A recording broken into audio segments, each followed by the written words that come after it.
Suami Hana Hanifah minta mas kawin dikembalikan untuk kenang-kenangan. Suami Hana Hanifah, Randi meminta kembali mas kawin sebagai kenang-kenangan. Dikatakan Randi, ia ingin mas kawin nikah tersebut menjadi kenangan bahwa dirinya pernah hidup bersama Hana Hanifah. Randi pun bersedia mengganti mas kawin nikahnya dengan Hana Hanifah sesuai nominal yang sepadan. Sebaliknya Randi tidak memaksa jika Hana Hanifah tidak bersedia mas kawin nikah tersebut dikembalikan untuk jadi kenangan. Beberapa waktu lalu, Hana Hanifah mengatakan bahwa suaminya meminta mas kawin pernikahan mereka dikembalikan saat ia menggugat cerai, meski usia pernikahan baru sebulan. Randi pun tak menampik kabar tersebut.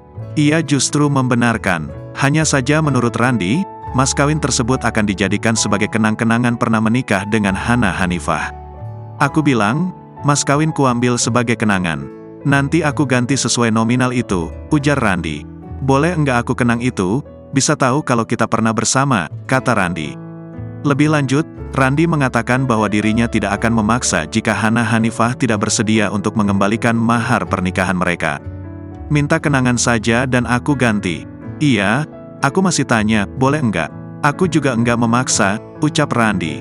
Sayangnya, komunikasi Randi dengan sang istri, Hana Hanifah kini disebut sudah tak begitu lancar. Bahkan Randi juga menyebut telah diblokir oleh istrinya. Saya sudah sulit komunikasi karena WhatsApp diblok. Jadi komunikasi lewat Instagram dan kadang dibalas, kadang enggak. Dia bilang sudah enggak bisa ketemu, sudah enggak bisa diperbaiki, ucap Randi.